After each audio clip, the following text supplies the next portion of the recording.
When I was young, I remember watching a program on television about people who are called Dasavadanis. These people could do 10 things at a time and it was being demonstrated. For instance, they would answer questions asked by two different people at the same time, do a complicated math problem in their mind, and all the while counting the number of times a bell was rung in the background and so on. It was fascinating, but such people are a rarity.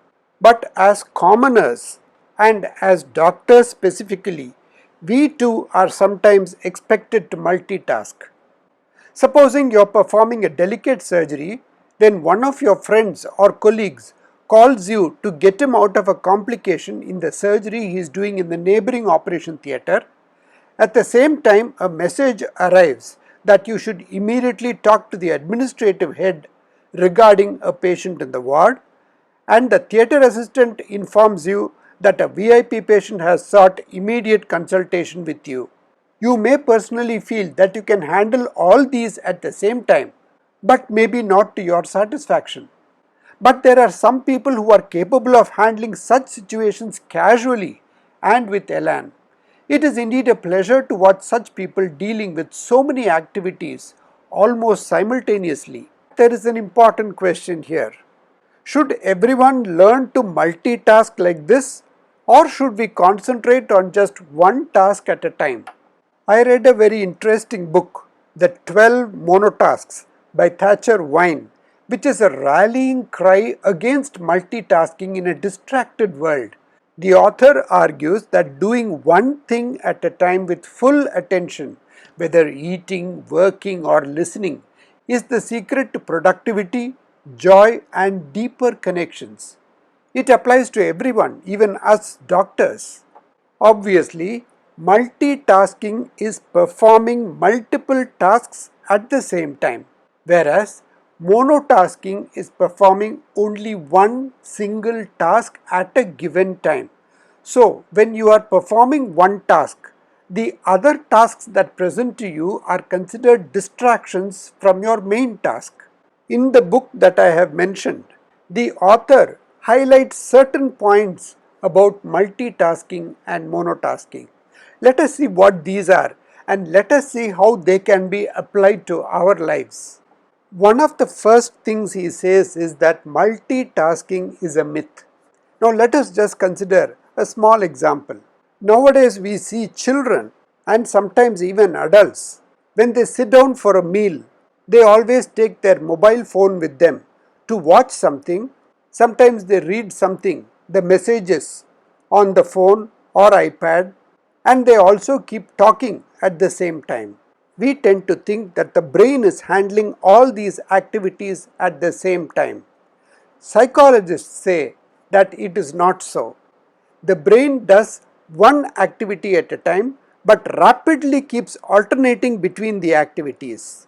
This rapid alternation of attention of the brain is quite tiring for the brain, and this may lead to restlessness, anxiety and increased stress levels.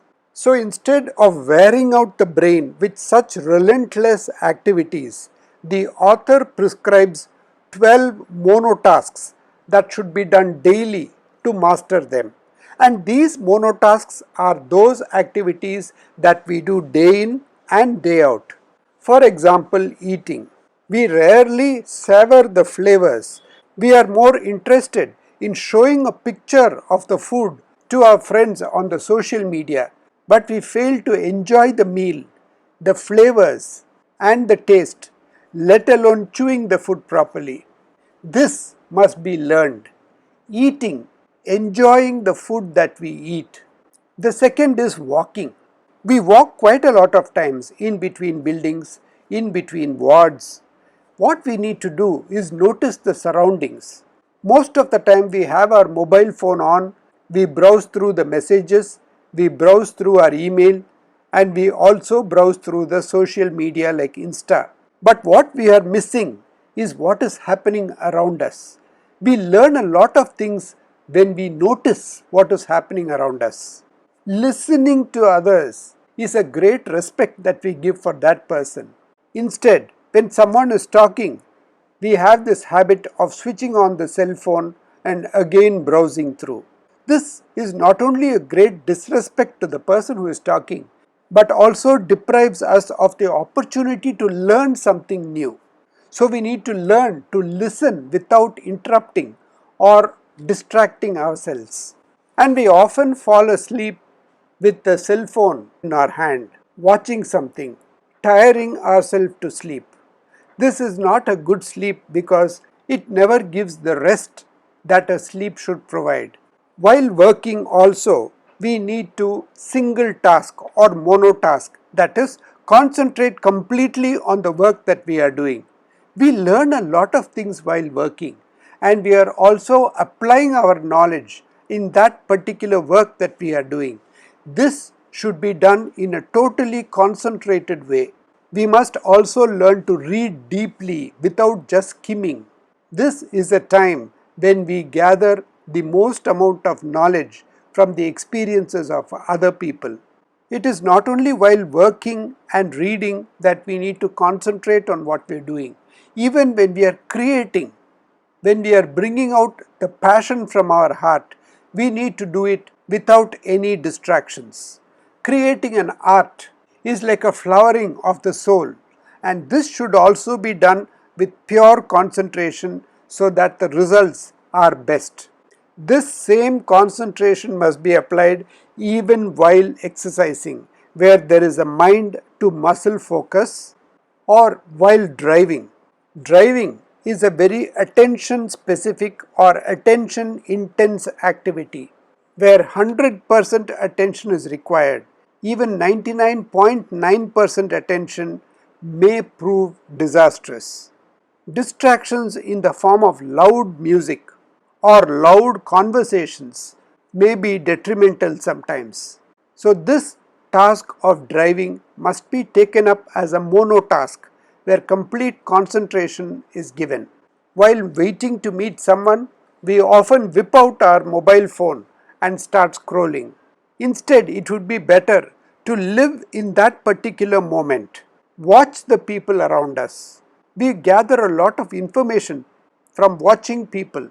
Whether it is playing where there is immersive joy and physical activity, or just loving the family members, absolute concentration will help us to live in that moment and enjoy the pleasure of those moments. But starting to concentrate on single activities may be a little difficult. So we can follow what is known as the 20-minute rule, where we promise ourselves that we will do it only for 20 minutes. But we will note that as we start doing it, momentum gathers and we are able to completely relish that particular monotask that we are doing. The next thing the author talks about is digital fasting. That is, we need to specifically designate tech-free hours to reset our attention spans.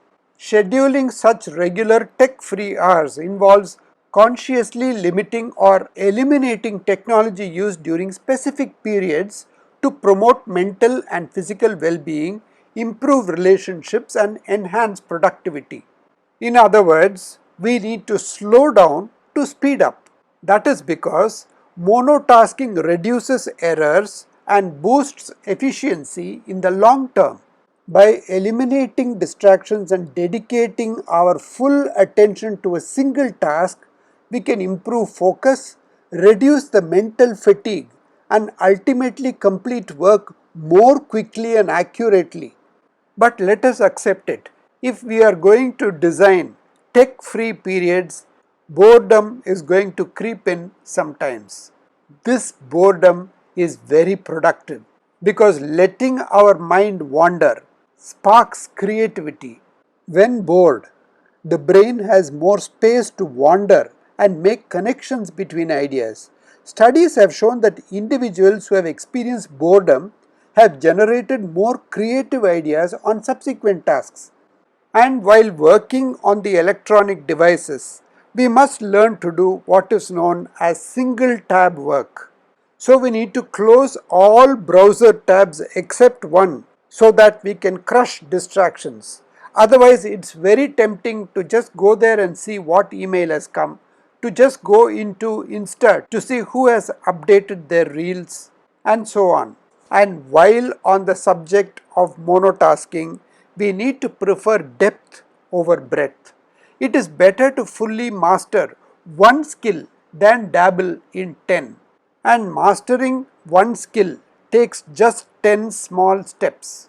First, defining our goal. What is it we want to achieve? What skill is it that we want to acquire? The second is work for achieving this goal by doing research and gathering resources. Where can it be found? Where can it be acquired? Then we need to create a learning plan. How are we going to achieve this? And in doing so, we need to remember that we should start with the basics. Learning the basics alone is not enough. Consistent practice is very essential. This consistency is usually the secret of success. And while we are upskilling ourselves, we need to receive feedback. We need to know how we are doing. And based on the information we have received, we need to adapt and iterate or change our habits, change the way in which we are doing certain things. After acquiring the skill to a certain extent, we need to start challenging ourselves. The only competition we have is ourselves. We need to be a better person tomorrow than we are today. Learning something new or upskilling is never always a bed of roses. We will have failures. We must learn to embrace failure and use it as a learning opportunity. What has this failure taught us? And ultimately, when we achieve our goal, we need to reflect and celebrate the progress that we have made. This celebration of the progress is a great boost for the mind to work better.